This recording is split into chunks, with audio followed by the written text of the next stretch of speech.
Today, we'd like to call the meeting to order, Cameron Parish Police Jury meeting, Monday, February 3rd, 2025.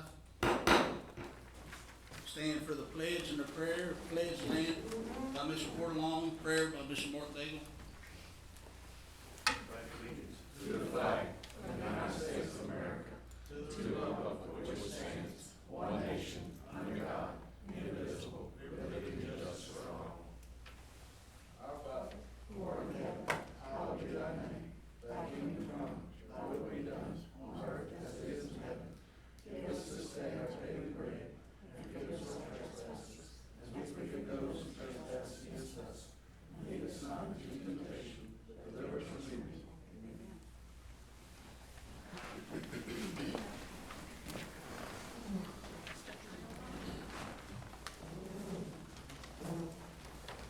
First line of business, public hearing, PPDR demo, combination properties.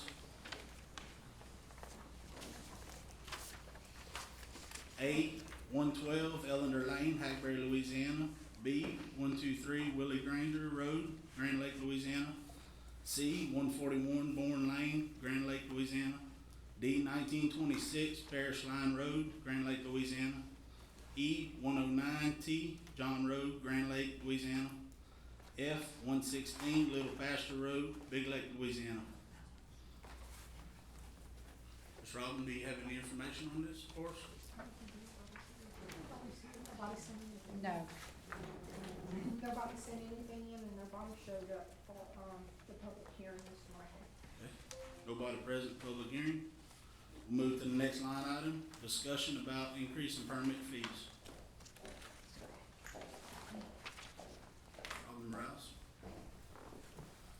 So you should have in your packets, what our current fees are. And I gave you an option 1 and an option 2 just to look at. And then also in comparison, with Calcasieu. Does anybody have any questions?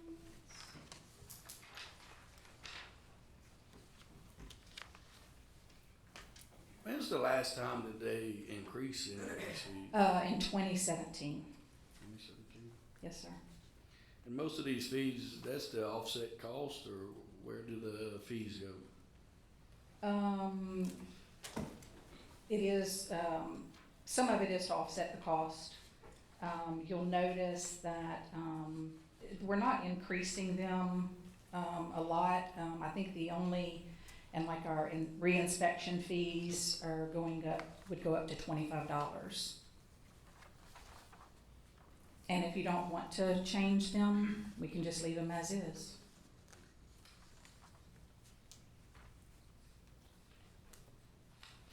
Any other questions?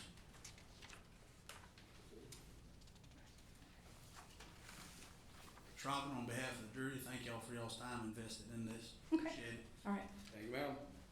I know the jury's constantly asking about trying to improve cost and efficiency, so. Thank you very much. Next line item, Mr. Butler Bourgeois, property insurance. Good morning. Morning. Butler Bourgeois with Arthur J. Gallagher. I provided the jurors with a sheet.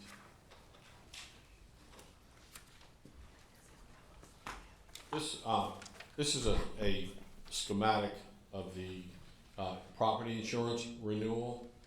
From last year, we started, if you look at the bottom left corner in that little table, our expiring TIV, which is total insured value that we have for all locations for the parish, is right around $65,200,419. We did add Rec District 6, which increased our total value to $72,014,727. I'm glad to report that although we had an 11% increase in value, we had a 34% decrease in the property insurance rates, which essentially means that our overall premium has, with the increase in value, is going from $1,371,000 to right at $1 million. We are The insurance renewal comes up on February 28th. We still have not heard from every insurance carrier that we're waiting to hear from. So this would be a worst case scenario. This is what we could bind today. I'd like to request your approval, for what we have so far, but the ability to reduce the premium as we get closer to February 28th and allow Katie, the parish president, to sign off on that.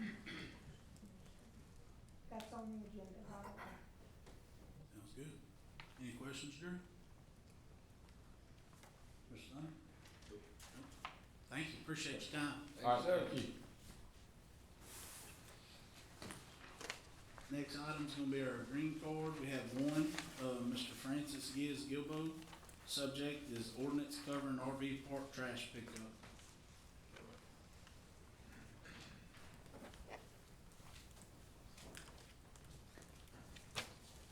Good morning, gentlemen. Mr. Giz.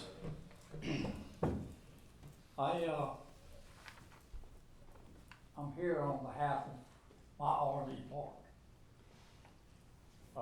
I understand that the parish is wanting to, pick up our trash cans.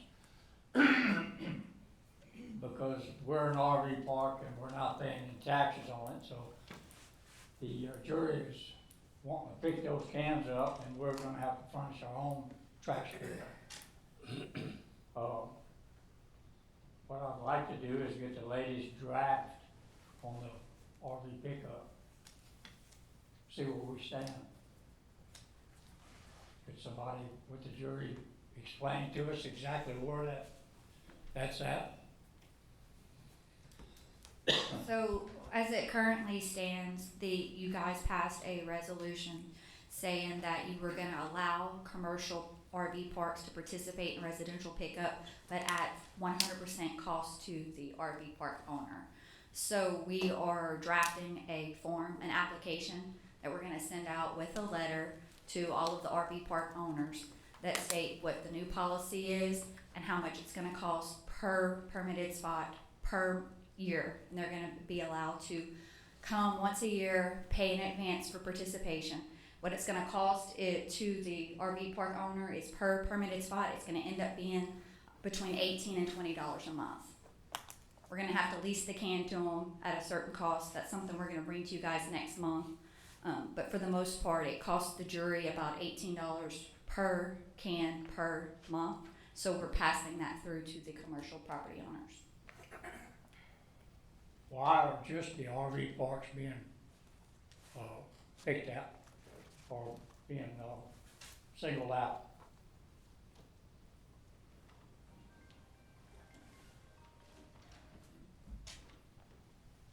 In an effort to reduce the cost and the burden on parish-wide garbage, that's just a policy that this jury decided to pursue. It was costing somewhere, I think I don't even remember the numbers off the top of my head, I bet Mark does. He's looking at me like he knows, but it was costing $30,000-$40,000. Yeah, by the numbers they displayed, which, I mean, numbers are numbers, but I didn't like it because they was including the RV park, 500 spots that Right. wasn't on trash cans, so I don't think that was 100% correct. But Mr. Giz, do you have any concern that somebody else is out there that should not be getting services? Do what, sir? Like for the trash cans, you said that we were singling out RVs. Is there any other businesses that's getting a service or something? Yes, sir. To me, if you're gonna do this, just don't pick on the RV parks. We're a business, just like any other business is. If you're gonna make me pay for my garbage as a business, then all the other businesses should be paying the same thing. Okay? Mr. Giz, just to give a little bit of light into this, I don't think it's a one-size-fits-all deal. I agree with you, but it was a proactive approach to try to forecast, with the new projects coming into town, there's gonna be a lot of growth, and I think the jury was trying to get ahead of it from a proactive manner instead of reactive. you know, not wait until everybody's here, you know, maybe a couple hundred RV park, RVs extra. There's no secret to the parish that our finances are not where they wanna be, or we'd like any of them to be. So, I mean, we're open to hear what you have to say, definitely, you're one of our, constituents. But I think that it is value that you bring us that light. This was just step one to try to make things right. It's not a one size fits all, and we're just trying to make little improvements to try to help the finances out. Well, in doing what you're doing now, Thomas was in here last month, okay? Thomas said what he thought was best for Thomas and his RV park. Thomas is a whole lot larger than I am. I've got 10 lots here in county. At most, I've got 4 RVs on a lot. All the rest of them have 3 or less. So if I've got to get a dumpster, it's not feasible for me, I agree. okay? And Mr. Gibbs, I know I spoke with you quite a bit on this topic as it was transpiring. How long have you been in business with your RV park? Because I know a lot of these come with, you know, the Venture Global Services, but from my understanding, you've been here quite a while, haven't you? We started in 2005, right after Rita. And the reason we started was because we had electrical companies coming in, we had different people clean up, and so forth and so on, etc. They came in and they were having to drive 50 miles to come to work and 50 miles back. And they were sleeping in staging areas around Lake Charles and Sulphur in tents. They asked if it was feasible for us to be able to give them a spot to put their tents or RVs or what. We had no electricity. Everything was out. They were in the process of building it back, and they having to drive 2 hours a day wasn't feasible. So we gave them several lots to put their tents on and RVs on, and they brought their own generators to take care of that. That's where I got started, and then it just progressively I bought a lot, bought a couple of lots from Road Home or from the police jury when they went up for sale, and that added to it. And I'll give you my insight and opinion on it, Mr. Gibbs, just like I did with Mr. Thomas when he come in last time. I do believe it was definitely something that us as jurors should have looked into to help with cost and hopefully keeping able to give our people and constituents a service with it not going broke. But however, like I told Mr. Thomas, in my opinion, there's still a lot of commercial places that, regardless how most people want to see them, if it's a commercial business, we should treat them all the same. And I firmly don't think it's across the board like that. But that's my opinion, Mr. Gibbs. Well, by doing what y'all are doing right now, it's gonna kill me. It's just gonna put me out of business. Cause I'm already paying taxes on those 10 lots. I've got 10 tax receipts here showing that I'll pay taxes on that property. We're paying garbage on it. Okay? I was told the other day that if I went down to 1 camper per lot, then I would be furnished a trash can. I think if you got 2, it's either if you get hit 3, it should come into play.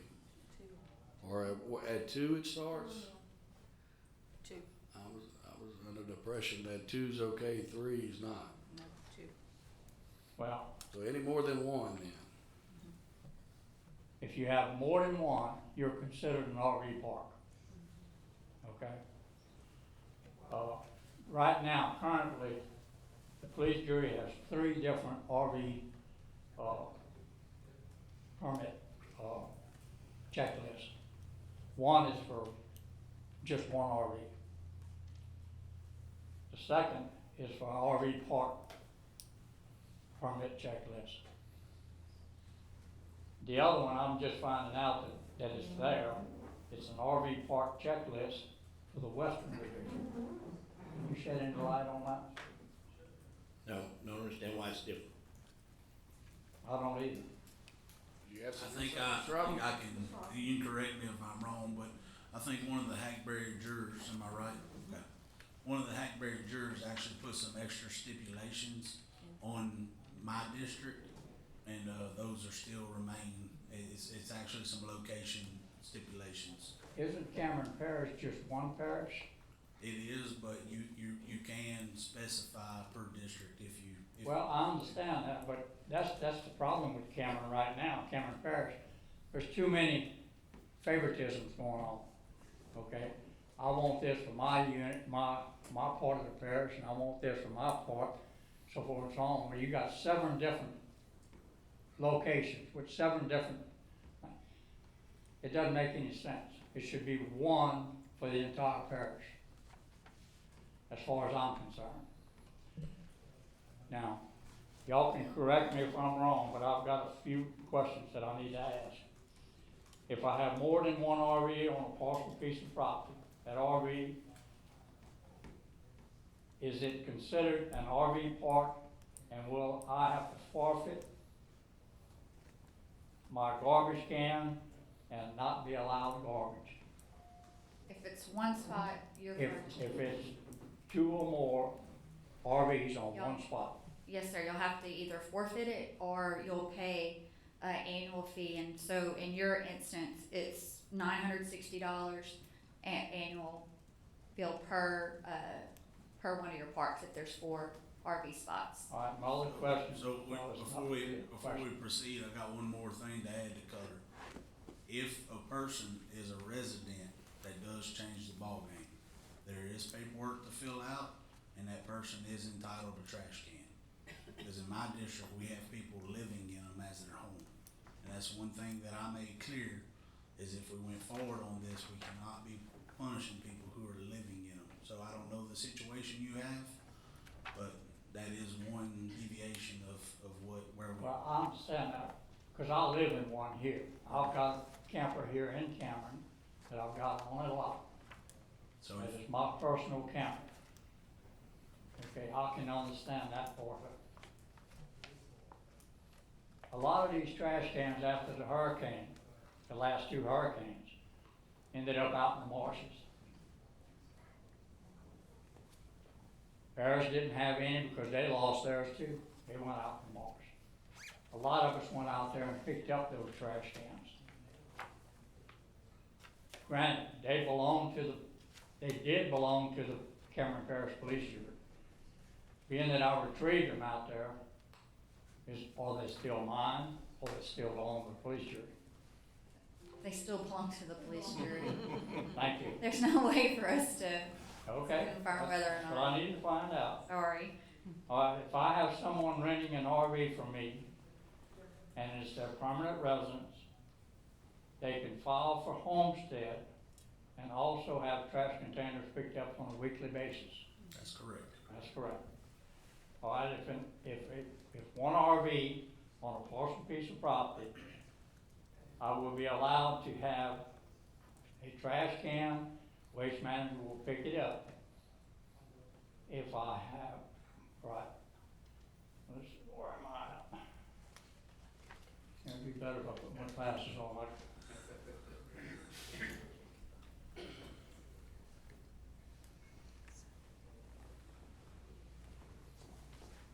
If I have one RV on a parcel property, I will be allowed to have a trash can and waste management will pick it up on a weekly basis. I can also file for homestead on my RV and property if I have no other homestead elsewhere. That's correct. All right, if I decide to rent out my camper and my property, will the renter be allowed to have a trash can and have RV pickup? I think that's the loaded question that I was stating. If they homestead, yes. No, sir, if I just rent my camper, No. No. okay? Like I said before, I've got 10 lots, I pay taxes on 10 pieces of property. I don't see why I couldn't get at least one trash can per property, being that I'm paying for it. I just asked Katie and them to give me a breakdown on average cost for garbage for the last 5 years.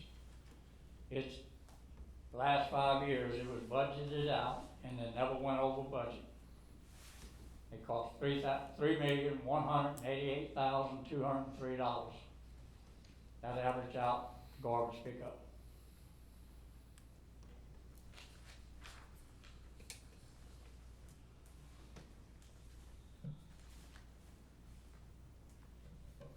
Where I got a problem right now is with the RVs.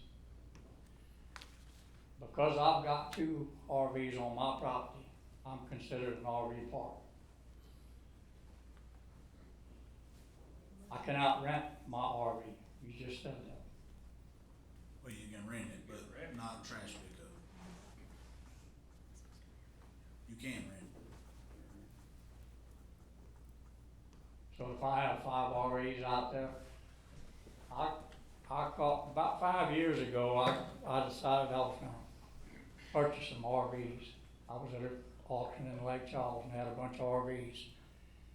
So I was gonna purchase them, try to purchase them. And I said, I better call the police jury and find out if that's feasible. So I called and talked to the permitting. And permitting said, you cannot rent an RV. It has to be owner Occupied. occupied. Am I correct? That is correct. Okay. So I want to thank y'all very much for that, because I've spent a bunch of money, and not been able to recoup it, put it that way.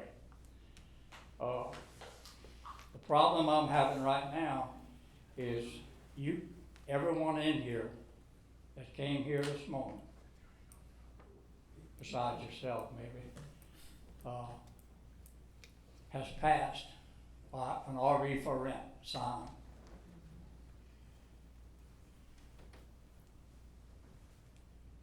Okay.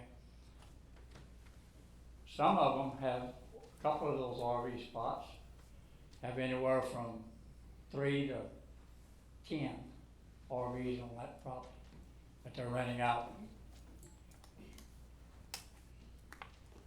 How can those people do what they're doing and have garbage picked up, and I can't? Well, Mr. Giz, I'm gonna just shed a little more light again, in my opinion, because I once stood where you stood, and when they brought up this trash can stuff, I told them that they, in quotes, would probably open a can of worms on certain things, because certain people at times, if you feel like you're targeted, will stand up and fight for what's right.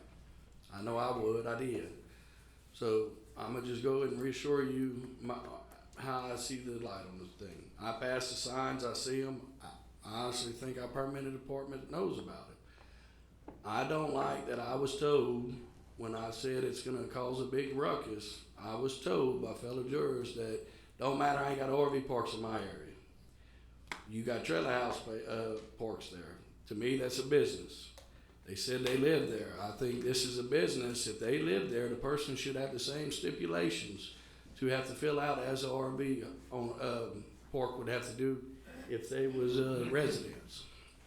So I agree with you that we're not too consistent on it.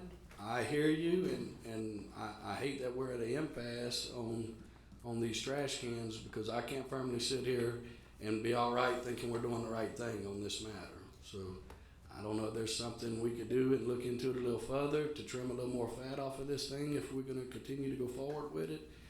But as it sits right now, I think there's still a lot of uncertainty and a lot of more talk that needs to go into this before we start, pulling big movements when there's still a lot of gray areas out there. Let me throw another one at you. Mr. Patel at the Cameron Motel has his own dumpster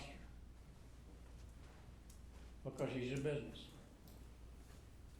Greg Gossichan has all these apartments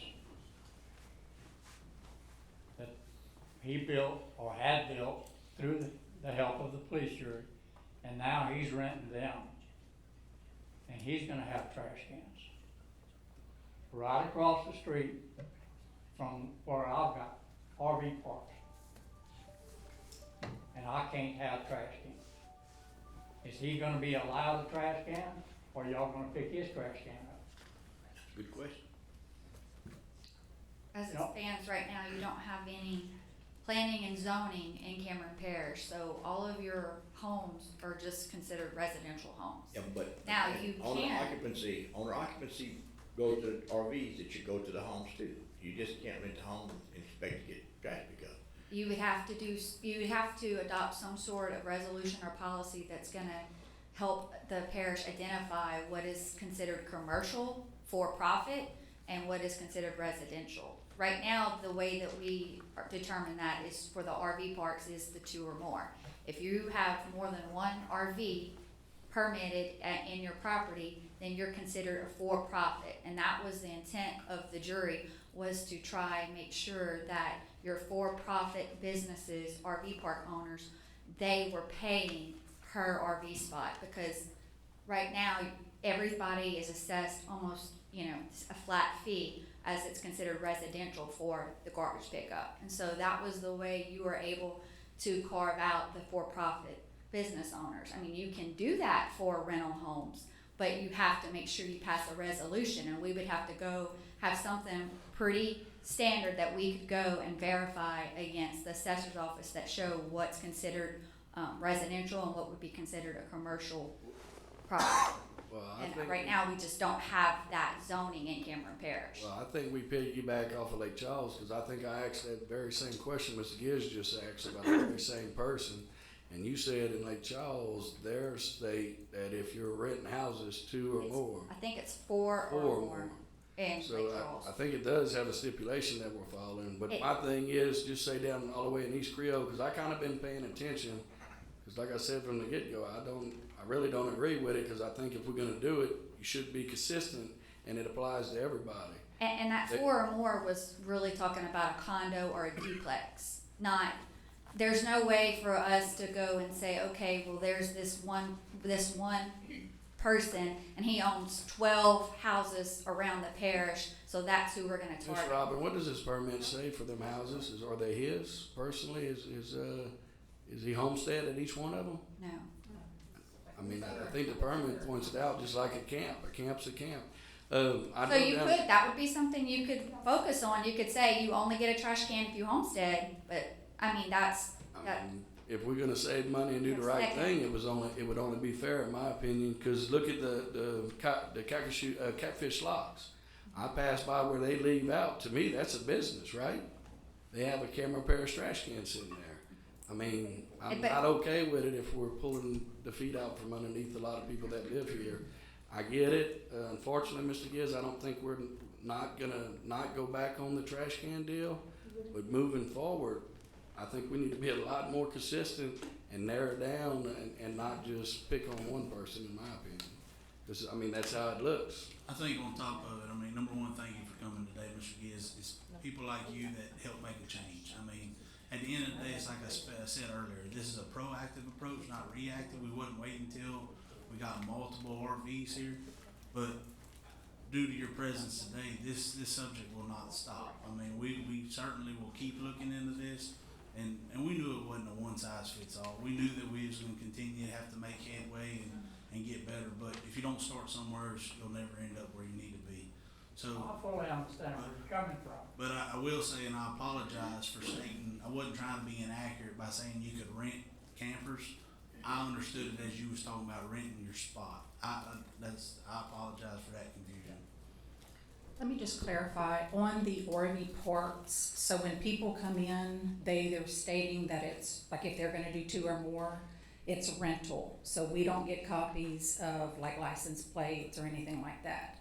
If, say somebody purchased a piece of property and they're gonna wanna put two, one for the dad and one for the son, we get copies of those, you know, registration or, you know, showing that they own that, so that would, you know, show if it's being rented or if that's them personally, they're not renting.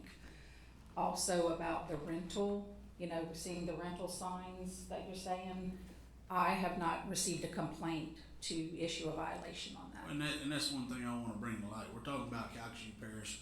Calcasieu Parish and Cameron Parish is apples to oranges. I mean, our staffing is much less. We act on complaints is what we act on. We don't have an enforcement staff riding around looking at these things. And we as a jury made it very clear when we come in here, we didn't want people riding around looking at things. We wanted to basically, if somebody has a complaint and makes a formal complaint, then we'll take action on it. So that might be where some of this looks like you picking and choosing, but we're not staffed like Calcasieu Parish. I mean, we don't have a full enforcement team. So if you have a concern, certainly bring in a formal complaint and we'll definitely look into it and try to make it right. One question I have, does our ordinance give us the opportunity per RV park to opt out? Take care of our own trash? I mean, I'm assuming you did that Yes. before. And if it gets to be a burden, if we don't come to an agreement, it gets to be a burden, could he opt out and take his trash to the trash pile? Absolutely. That's one of my options, like Katie said the other day. Yeah, participation's 100% voluntary in this, so the solid waste stations I just are, wanna make sure that we do have an option. Right, Yes. there is an option there, and Katie informed me that that option was there. Depending on what the jury's gonna do on the final cut on this line, that's gonna be one of my options. I'll probably be one of the first ones to opt out. Because I can't afford, like she said, no matter what, if I have an RV on it or not, I'm still gonna have to pay that money up front. Okay, in the last 2 years, I didn't have maybe one RV on my 10 spots. That's what they were talking about, the larger, what they're gonna do if they're charging them per lot when they don't have anybody home. Are they gonna continue to collect that fee or not? absolutely. Yeah, See, it's not feasible for me to do it. it's not gonna be feasible for them either if they don't have it full. That's something the business owners are gonna have to decide what's best for their business model, but in theory, you would expect your business owners to pass off the cost to their renters. So instead of renting at $600 a month per spot, maybe you rent it at, you know, $700 a month to cover the cost. I And understand where you're coming from. But if you don't have any renters to pass that on to, you still got to pay it. yes, sir, if you want a trash can, yes, sir. Follow me? Correct. Yeah, I would have a problem with having to pay for lots that I don't have rented. I would have that problem. Now you pay it in tax, but a fee, $15 a month fee, I would have a problem paying that extra. Well, that goes back to staffing. I mean, we Right. don't really have the staff to manage that system. Well, So that's why we chose to go with the annual. And I'm here today to ask y'all, as a personal favor, as an RV park owner, that until you treat everybody the same, regardless if you're a business or a resident, it needs to be across the board.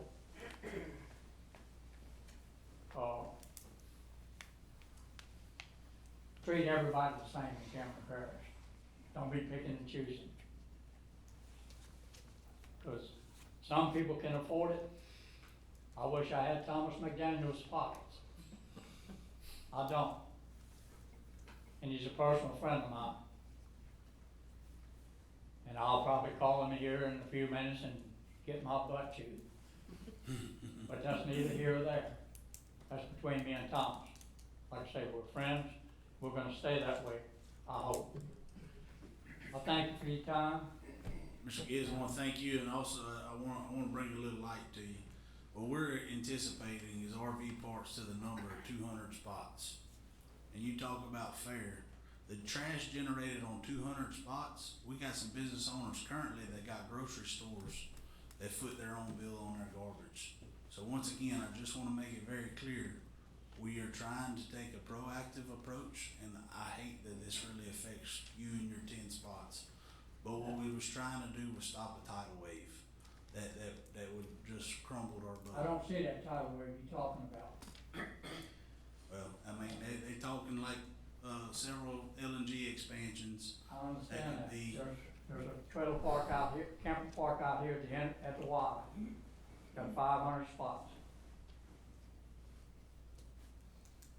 Those people furnish their own containers for those campers. I don't know of a camper park in Cameron Parish that has 200 of them that you have to be concerned with. Well, you just mentioned 500. What if he comes to the table and wants to put trash cans there? Come back, sir? You said that there was 500 at the Y. Right. What if he comes to the podium just like you and says, what's good for one's good for all? That's exactly right. And that's what we gotta face, so.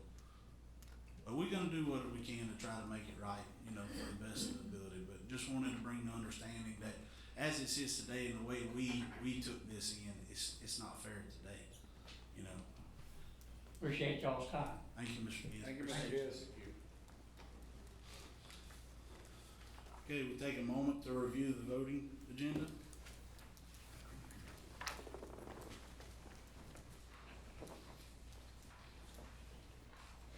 Me first? Yeah, go ahead, son. All right, on the permits, B, Williams, Transcontinental, you know where those sites are physically located? And they're on the bayou, but where? I can let you see the map, Sonny, it is north of the highway, 82. I'll show you the map on where they are. I know where the pipeline run, I'm just curious Right. as to where they wanted to dig. They just dug probably 2 or 3 years ago, it's been long that they did an omni, digging. I wanna see if they got a problem with that pipeline, if it's getting that bad, then maybe we need to talk to them. Okay. Other question I had was on, appointments. We were supposed to find out about the, Civil Service Board, whether or not I could appoint myself to the Civil Service Board. Did anybody find out? Bob said he does not have an answer. Okay, that's fine. I missed that email, I mean, when did I get that question?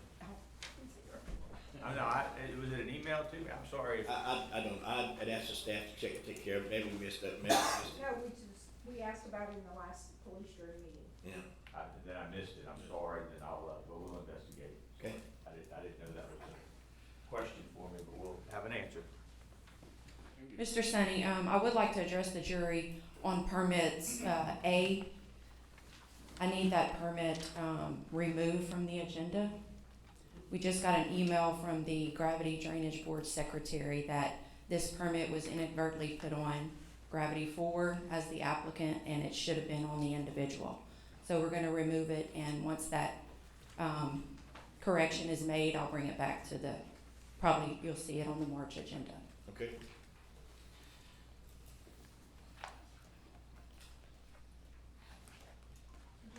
Anything else, Kara, Mr. McGee? Would you like Kara to go through all the permits with you guys while she's here? Yeah. Make sure I answer all permit questions and then we'll move on. The Venture Global Calcasieu Pass, that's the dredging of their marine berth, and all the dredge material will be beneficially used in the Cameron Parish National Wildlife Refuge, the East Cove unit. They're dredging about 83 acres. So they're using all the previously permitted booster pump locations, which were 5. They're adding 1 more, so they'll have a total of 6. Y'all have any questions with that?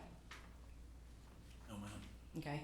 CenterPoint Energy, that's pretty self-explanatory, and that's really it. Thank you. Thank you. I do have a matter that I need to bring to the jury, but I'm gonna go ahead and let y'all finish reviewing the agenda. If y'all have any questions, and then I'd like to come back up. Thank you. You're talking about the fire civil service boards in Johnson Bite? Yes, Just wanna sir. make sure, all right, thank you. Kay, I got one question, 15? What is that? Okay, so at the prior meeting, In January, you guys voted to allocate your LGAP funds toward purchasing equipment for the Public Works Department. And so the applications are gonna be due February 28th, so I need permission to submit the application and sign all, relevant documents. Okay, just wondering if I need a new, No, so you voted, both of these are on the agenda for a resolution granting authority to sign. So LGAP goes toward Public Works, and the Community Water Enrichment Grant is being split equally among the 3 districts that submitted applications. So each district is eligible for $116,000. that's all I have, Mr. President. Thank you. Any other jurors have any questions before? Yeah, Mr. President, number 9 and 19, maybe Mr. Randy could give us, or Clayton give us a little insight on them too, just to, the change orders and stuff, and the OEP building? Pavilion? Okay, let's see. And then 19 is, the change order. You can take it with me. You don't like glasses? No.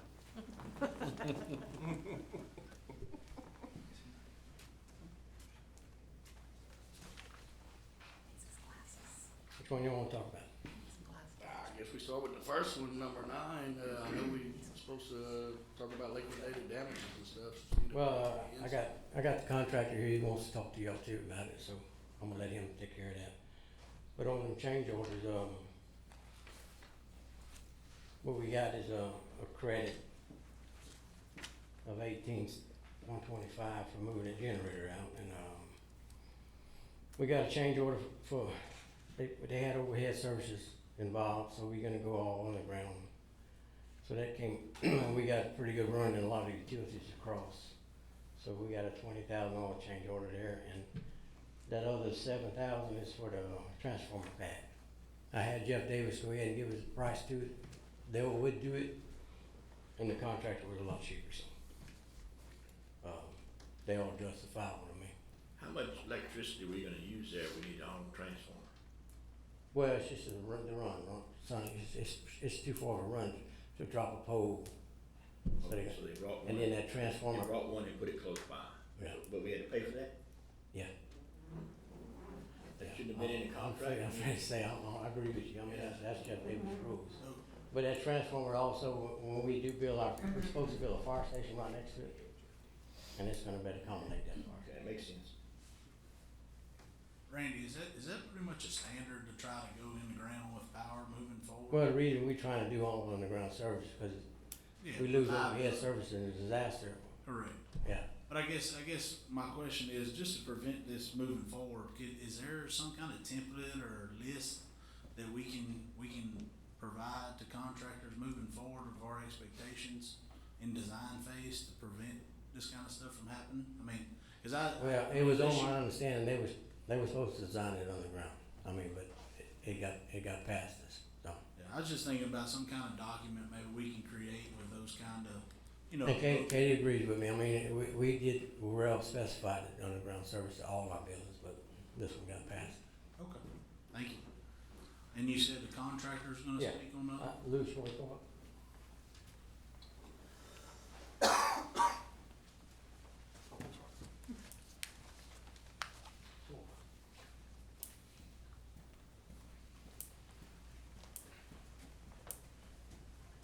Hey guys, thanks for giving me the opportunity to come up and meet with y'all. My name is Louis Stutes with Russell Stutes Construction. We built the OEP Pavilion project for the maintenance storage over there in Bell City, I guess. So I was just really recently informed that LEDs was a topic of conversation at one of these prior meetings, which was a surprise to me, because I was told by, and again, one thing I really don't want to do here is try to push this on anybody else or point any fingers, but I was told by the design team when we were going back and forth with the change order that, in our opinion, included a substantial amount of days that should have been added to the contract. And the architect's response was I agree with you, those days should be added to the contract, but the Cameron Board doesn't want to add them because of the financial implications of adding days to the contract, but they have expressed that they're not interested in assessing LDs on this project. That was the last I heard about LDs until I was recently called by Randy asking to come sort of state our case here. And I have some dates sort of substantiating, just to kind of create an overview. On March 20th of last year, we had a on-site meeting where our superintendent was visiting with the designers, and there were some comments and questions raised about changing the foundation to accommodate what we call a day tank, which would be a separate tank underneath instead of the fuel tank being underneath the generator, it would be a separate tank, which would add gas piping and moving the slate. It really changed the job significantly, in our opinion. I think there was some misunderstanding between the three involved parties, that being Cameron Parish, the contractor, and the architect. We were pretty clear. As a matter of fact, we have a follow-up email telling the architect that we weren't gonna continue work without a clear directive on these changes. I'm of the understanding, which I could be wrong, that maybe Cameron Parish was not made aware that we weren't working during this time sorting out these changes. I have a couple emails where we asked the architect for the ASI, we call it, which would be the revised set of drawings. We received that ASI on May 13th, so about 45 days later, and then it took about another 30 days to go back and forth with the change order pricing. We had to get new generator pricing. We had to see about getting a credit for the tank that was already bought, because we had submittals signed. We had already ordered and had the generator that was in the plans. So we actually did a lot of legwork trying to make these changes happen, priced them, it got denied, and sometime between June 10th, where I initially sent my change order pricing and request for days, which was about 90 days, which was the time between that meeting on March 20th and June 10th, I got that call from the architect saying, let's go back to the original plan. I know that y'all were stopped, and I know that you're gonna have an issue making the deadline, but we're not gonna give you the days. You just take me on my word that you won't be pushed for LDs. And so just wanting to get the project done and out of the way and get the building built and get out of there, I said, okay, let's just get it built, and I'll just have to take you at your word, because I feel like I don't really have a choice. Who told you that you wouldn't have to push for LD days? Because I know, talking with Randy, he's usually the go-to middle guy, and I know a couple meetings when we would ask him, he seems to be like he wasn't in too much contact. That came from the design team, a representative from the design team. And again, I can only speak from my own experience, and that conversation was had over the phone. So I don't know what other conversations were had. My understanding was that what I expressed already is that, hey, you have a reasonable claim for these days, but we're just gonna get the job done and not worry about it and get it built. So that's what I did. We got approval to go back to work on June 19th is when we got that in right. I got basically assigned change orders and delete some minor changes, not the major changes that were originally talked about. And then we went back to work on June 24th. Then we had 20 rain days in July, and those were documented and added to the contract. But we essentially have 96 days that were never added to the contract, that we weren't working, and we weren't hiding that we weren't working, or we weren't lying about not working. In my opinion, we were clear about we weren't working, and because we were waiting on design changes. And Not to interrupt, but who was you clear with about this? the design team, which is our, you typically is our main point of contact in these contracts. Is any of them here today? No, sir.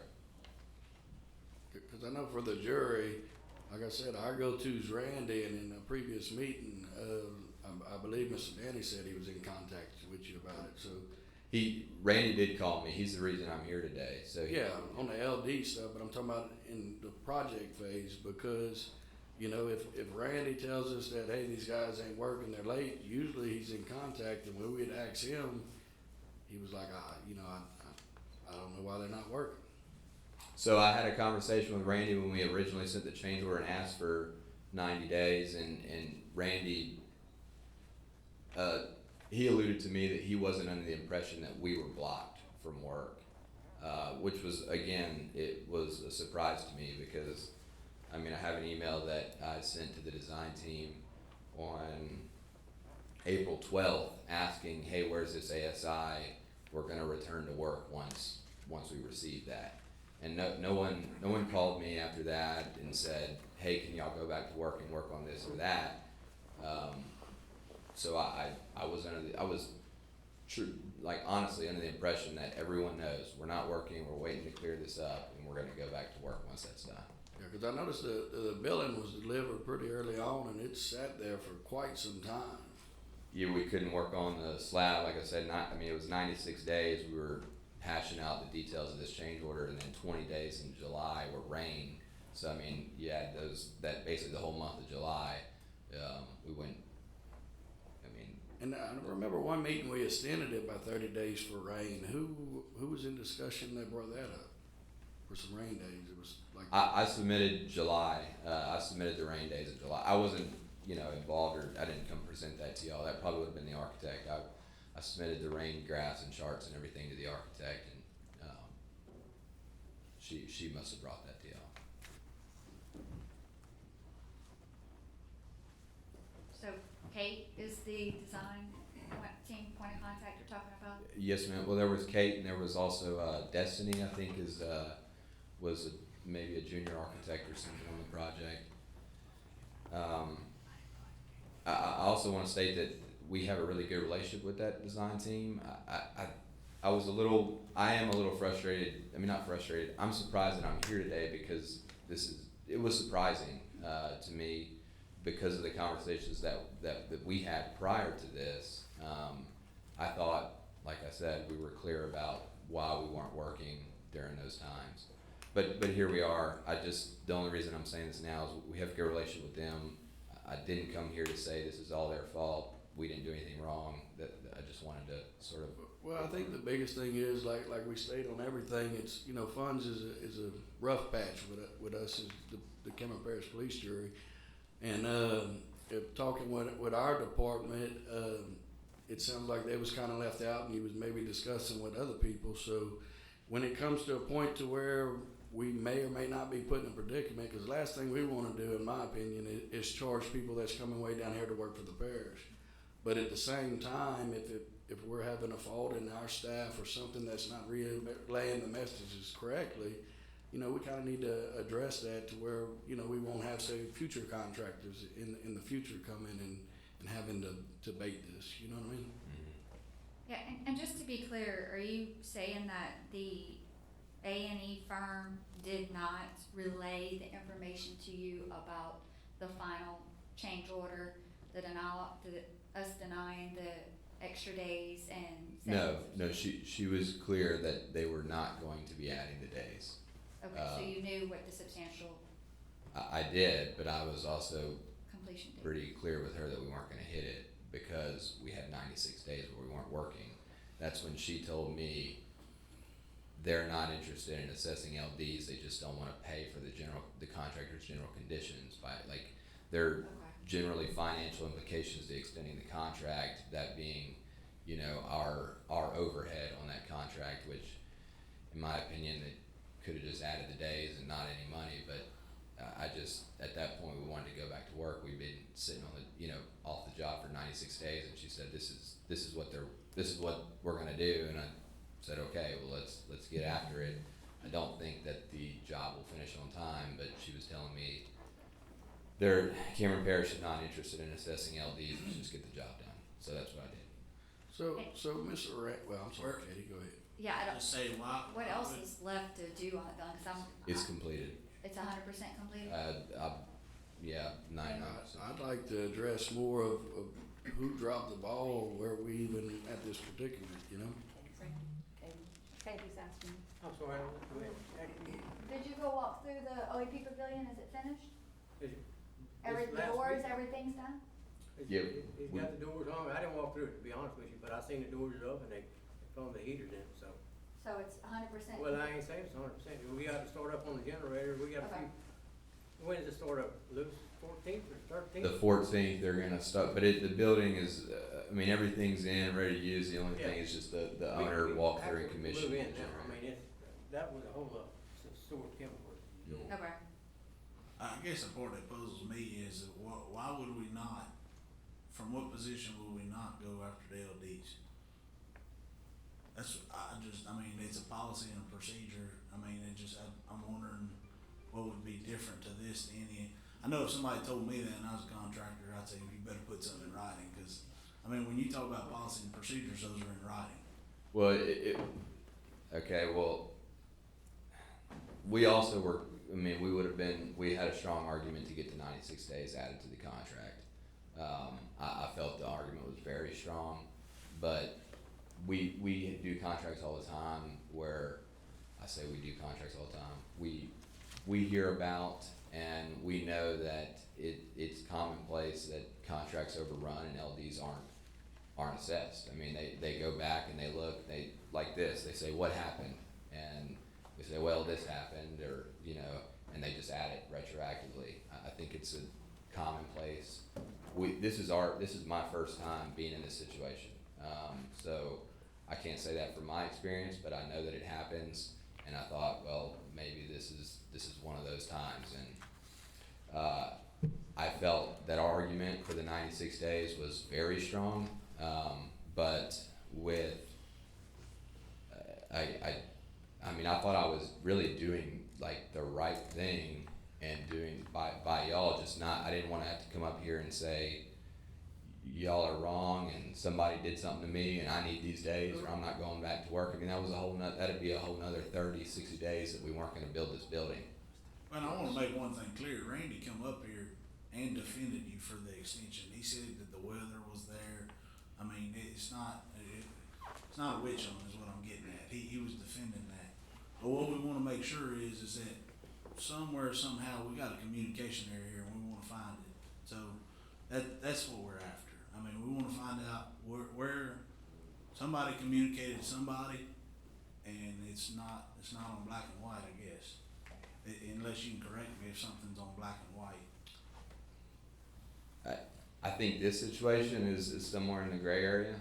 I think our claim for those days with that change order, would be black and white. I mean, we could go and pull contract provisions and emails and show why we stopped working, and I think that would be justified. However, I'm not interested in doing all that. I mean, I just want to do whatever we need to do to turn this building over to y'all and not owe y'all a bunch of money. I mean, to me, that wouldn't be fair. That's my opinion. So in the whole time, you only been in contact with the engineer people and Randy, nobody else? I talked to Randy, I don't know, half a dozen times throughout the course of the project, and then, if Clayton was out there, we'd talk, but yeah, I don't know who else I would have talked to about the project. It was the design team, and then, like I said, maybe about a half a dozen conversations with Randy. Like I said, as Michael's statement, I think there's a communication area somewhere, and the last thing we wanna do is continue to have the problem and call contractors in, cause I mean, you got better things to do than be over here discussing about some late time. Cause I remember last time Mr. Randy didn't have a whole lot of information to present us. That's why we kinda tabled it and kinda wanted to hear, straight from you to kinda see what went on with all, cause it was quite some time. How much of the slab did y'all have to run something through and do differently? Cause it sat there for a good while. I agree. So they were gonna move, an RV shed that tied into the main slab, and then they were going to move a generator slab, and it was, or they were gonna add, so the generator was gonna be reinforced underneath the pavilion.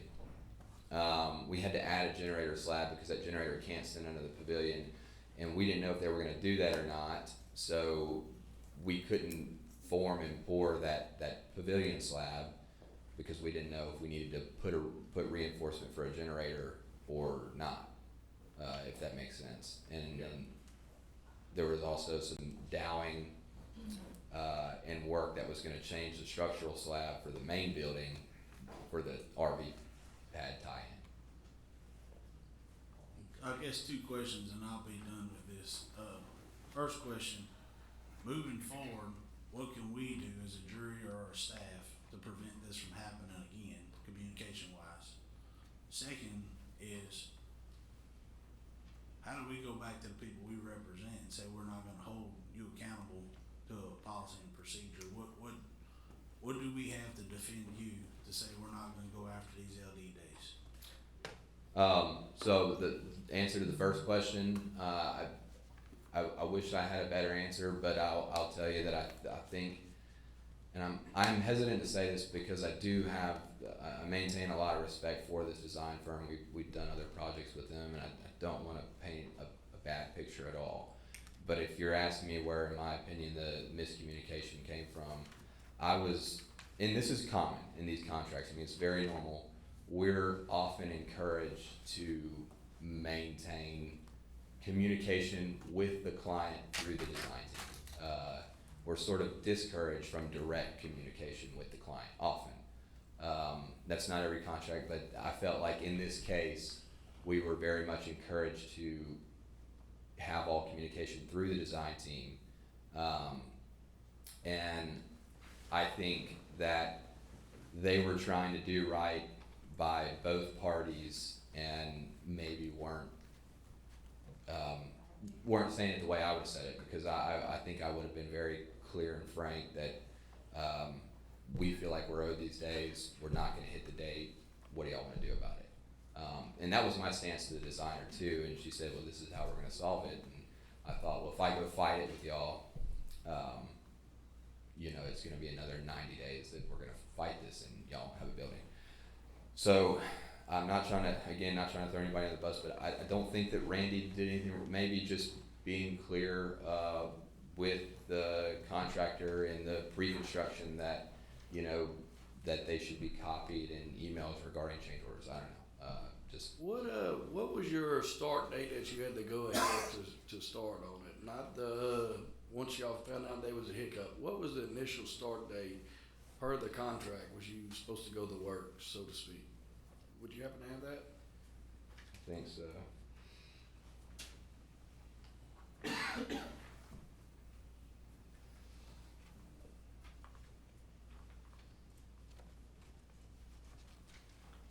No, sir, I don't have that in front of me, but I can pull it up before the end of the meeting and let you know. But it would have been about 90 days, so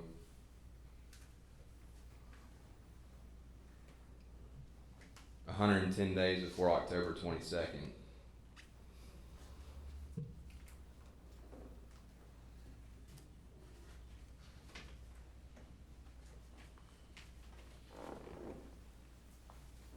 Somewhere around July 4th.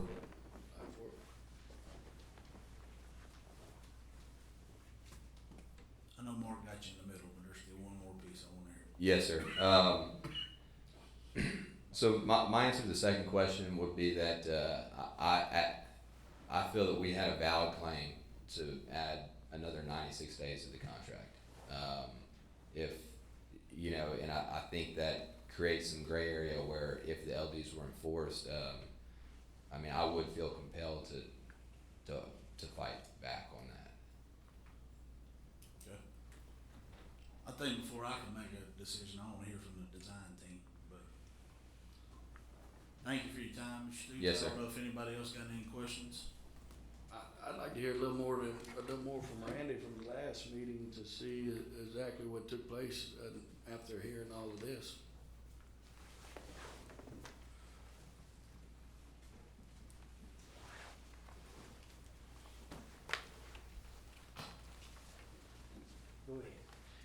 I mean to put you on the spot, but Mr. Randy, from most of the meetings, it sounded like you wasn't aware of a whole lot about this building and the steps or authority given not to do LD days or rain days and all that.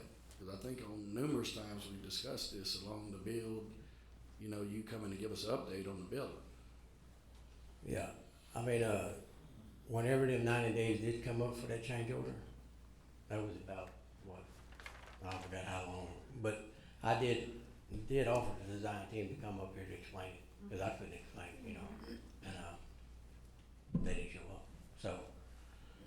That's whenever he had 14 days, if I ain't mistaken, huh? And 14 weather days that we was just gonna allow them. And then, Who was in discussion with them about these 14 weather days? who was what? In discussion with his. Oh, they got contact with me on them. Okay. And then that's when me and Katie talked about that we had to give him his weather dates. And then, like I said, Danny come in my office when they wanted to give him an extra 30 days to the next meeting. And I agreed with him, so he can't put it on the agenda, and I think he made the motion. So we give him an extra 30 days. So it was 14. Plus the 14 days? Yes. Or that was included? Plus 14. It was Plus- 14 plus 30. Yeah. So 34 days total, right? No, 44. 44 days. I think that was August meeting, Danny, huh? Yes. Yes. Yeah. I don't even think he started the building then, right? I'm sorry. Did he even start the building then? Yeah, they had the building start. They had the slab. They had the slab. The building wasn't being erected. Yeah, the building wasn't Waiting erected. on the slab, and Right, there was just no slab. way he could finish Right. in the 14 days, but the way our meetings fell out, it would, I mean, that's whenever he come talk to me, you know, we wasn't gonna have another meeting in time, so that's why we knew we could finish erecting a building in 14 days, so that's when we talked to, you know, everybody, just give it 30 days. They contacted you or you went out there? No, me and Mr. Randy talked, but then we talked to y'all, and y'all approved, everybody approved it. Yeah, I remember that. well, I didn't remember. You talked to Lewis too about it. You remember we was talking all about it? Yes. So, Lewis wasn't calling you back, so I Right. called Mr. Dean Harris, and then Mr. Dean, yeah, Dean Harris works for, I think he's right hand man. So we're looking at another 90 plus days without these 44 that we give them? Or, cause I heard him keep saying something about 90 something days, but I don't. Well, he was asking for the 90 days. Oh, okay. How many LD days is it in total right now? Y'all have that? I can't remember the 5. Let me see. Should be in the packet. the money wise is like 18K. Mr. Randy, 18? Mr. Randy, these 90 days you're talking about, is it mainly because of the generator and the tank, and is that what the 90 days is mainly for? They was wanting change orders because the generator was underneath the lean-to, or am I Well- correct on that? Well, we had a little Or shutdown. that 90? It's That he's- 45 days at 100 per day. 45 days. Then that's, Wasn't part of it the undergrounds? the design team would probably want to answer that one better than me. Yeah, it seems like who's the design team? O'Shea Mays. Okay. And we've been having trouble with them, you know, I'm just gonna, you know, Mary acknowledged that too, just saying, you know, change orders late, you know, they've been a good team, but it's just been some issues. I mean, I think with good faith, before we can charge somebody, I would like to hear from the design team. I agree with you, I mean, and like I said, I welcome them here whenever they was asking for the 90 days, and I was agreeing with Lewis, I mean, let's try it. But they had to come and explain it to you, I couldn't. So, You Mr. know, Stutes, if we're able to get a design team here, you'd be willing to come back and Yes, be sir. present as well? Yes, sir. Yeah, and I can get a hold of Kate and tell them y'all requesting them back, you know, next meeting or whatever. Yeah, I think that's the best thing to make a wise decision on. I agree with you. May I approach? Yes, sir, go ahead. Just to kind of give y'all some more information, on March 20th was the meeting on site where some things changed. Dean Harris, like he said, kind of my right-hand man in the field, was present. And email was sent on April 12th, following up on getting the design changes back from the designer and letting her know that we were not, I said, we cannot return to work until we get that. We got that on May 13th. And the change order kind of bounced back and forth between us until June 10th. And then June 19th is when we finally did get a change order, which it was substantially less work than what was originally proposed. We finally got a change order on June 19th, and sometime between June 10th and June 19th was when I got that phone call that we talked about earlier. And on June 24th, we remobilized. So that's where I'm coming up with 96 days. It's from March 20th to June 24th till we. So the field thing, who was present during this? From our team, Dean Harris. I don't know. I wasn't there.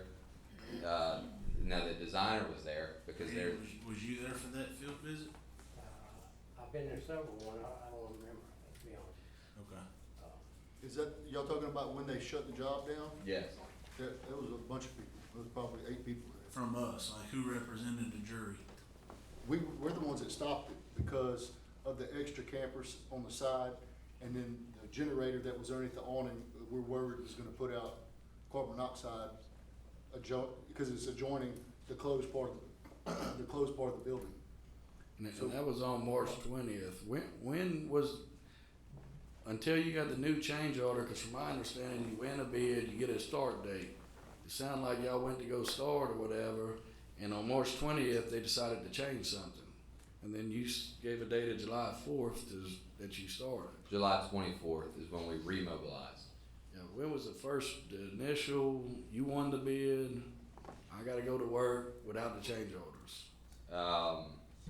Like I said, sometime around, I can't remember what that date that I gave y'all earlier, but. I said July before.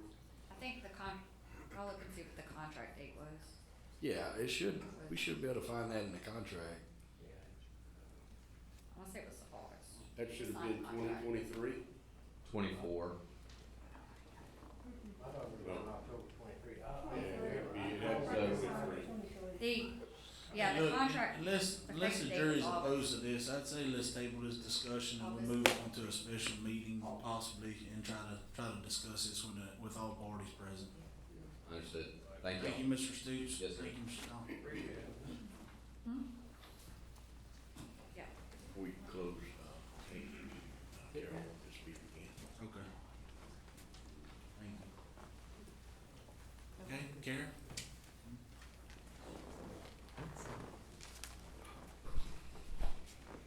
All right, communication.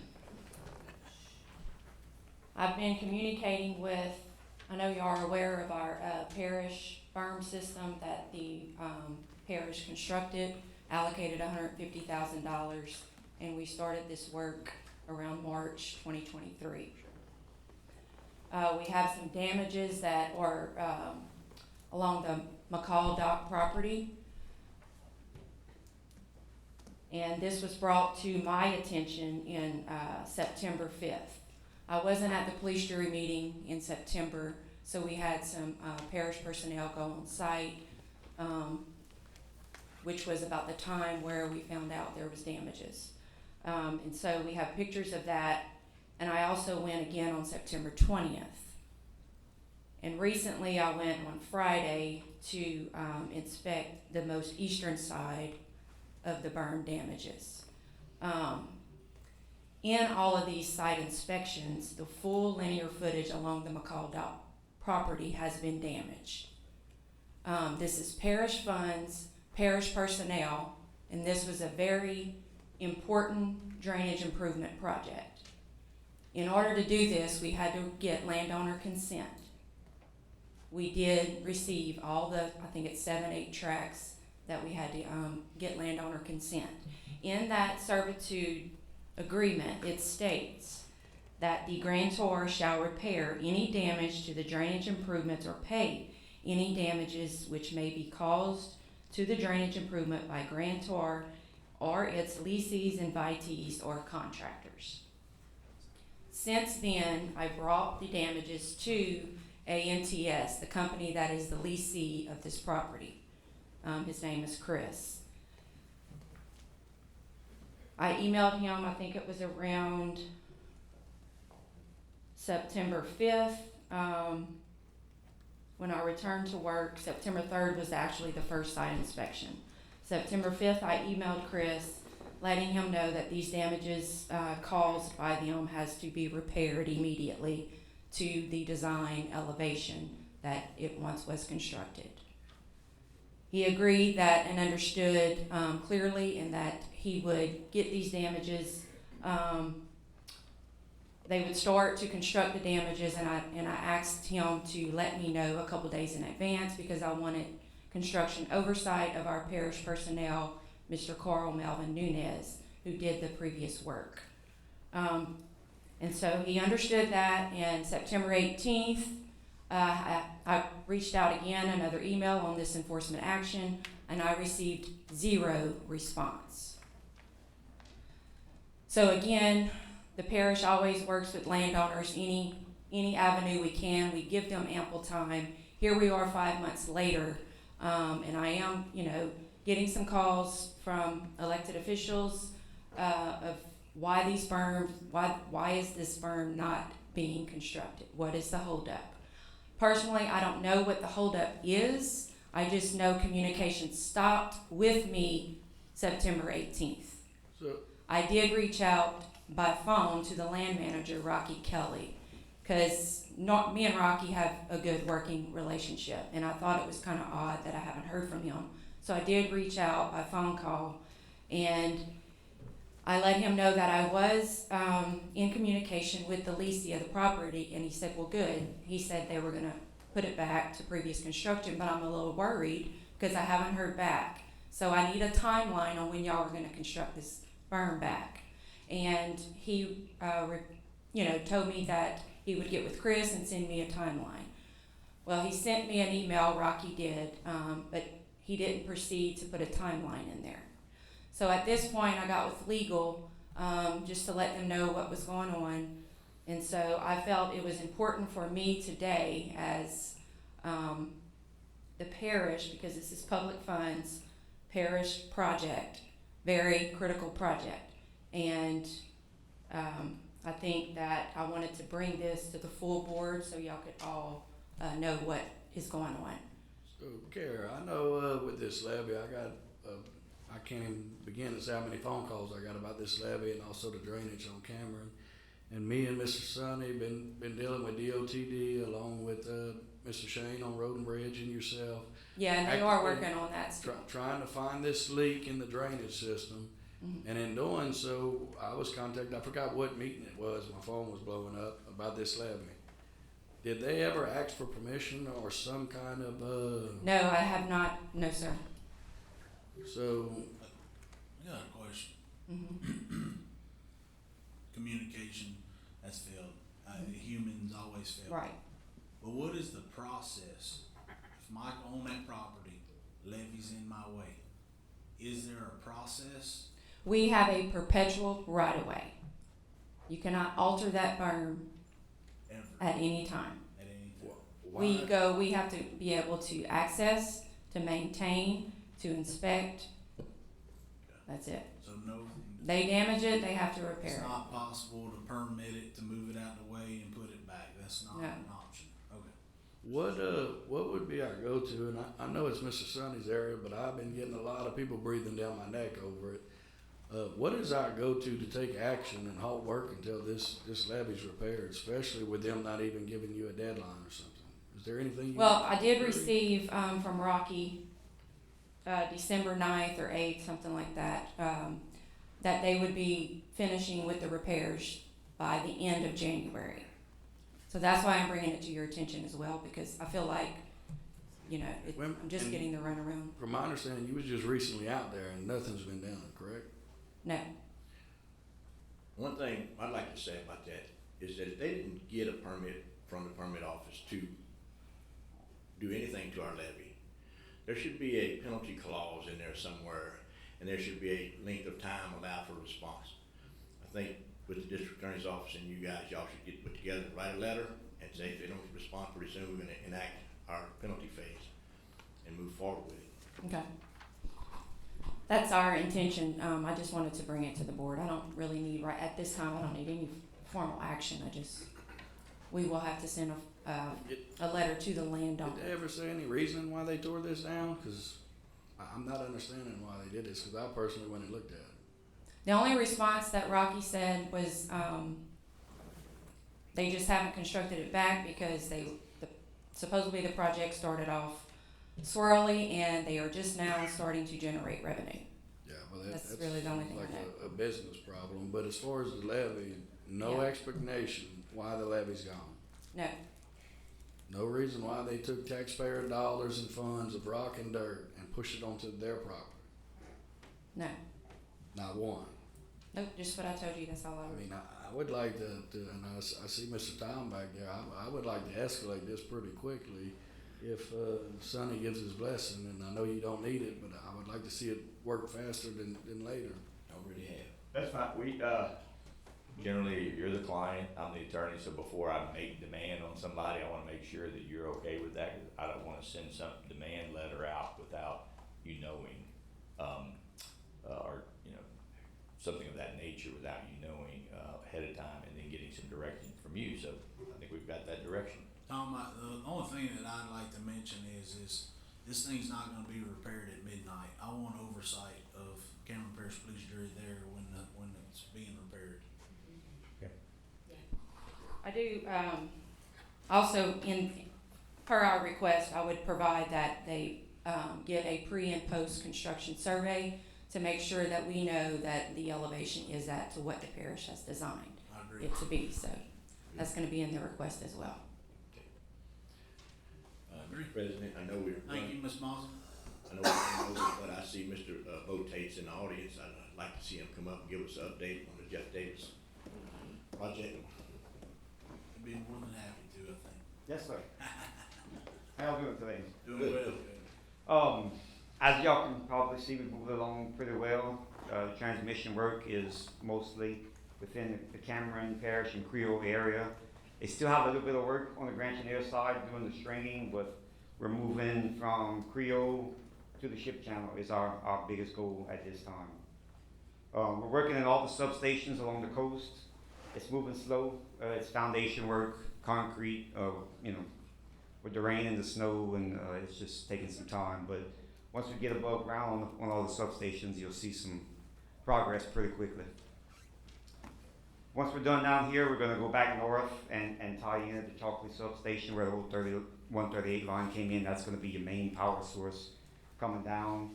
We've got all the land rights on that end figured out, so that will be our next step. Then we'll go to the west side of the ship channel. What about the bore? Have they done the bore already? The bores are done. They tested the Mermentau crossing last week. I didn't get the results yet, but they're testing Mermentau and the intercoastal, and then they'll finish up doing the testing on the Calcasieu ship channel last. But all the borings are complete. They're still doing some work on the riser structures of the ship channel, but all of the riser structures on the Mermentau crossing and the intercoastal are complete. Okay. Mr. Bo, after the meeting, I'd like to get with you. I think the guys on our side of the river would like to have another public meeting. Okay. So we'll get with you and Mike and have some people show up. Okay. Sounds good. Any other questions? Yeah, Mr. Bo, I got one. They got a couple spots, the people's noticing you got a pole here or there that y'all kind of bypass, which I'm only presuming there's either something in the ground there or something to that nature, but I get a lot of questions on that, and they're worried about them couple poles not being there, so I figured maybe you shed a little light on it. Yeah, there's some utility lines. The one closest, I guess, probably to you with the telephone company right there. There's a gas line that hadn't been claimed, so we had to do a bunch of potholing. We found places to put that one, but we're coordinating with the landowner, and hopefully we can get verbal approval from the landowner to put those poles in the ground. But yeah, it's utilities. There's a lot of utilities on that side. We'll have some close to the library as well that we have some issues with also that we're moving around. And y'all doing a fantastic job. I know we got a lot of side roads that nobody lives down except for maybe a hunter or a possum, but everybody's making it work, and so far I ain't really had a whole lot of complaints on that, and so we appreciate y'all trying to bring us some power. That's good. If we keep everybody happy and keep DOTD happy at the same time, we'll keep moving. Yes, sir. I don't know how good the rest of them are working, but them flaggers are doing a good job. I'll let them know. Thank you, Mr. Thank y'all. Appreciate your time. Hey, just for the audience, before we adjourn, we kind of went over into our second meeting, but if we can take a 15-minute recess, we will come back with our second voting meeting. But can I get a motion to adjourn? Move. Second. Motion by Mr. Bordalaw, second by Mr. McGee. All in favor? Aye.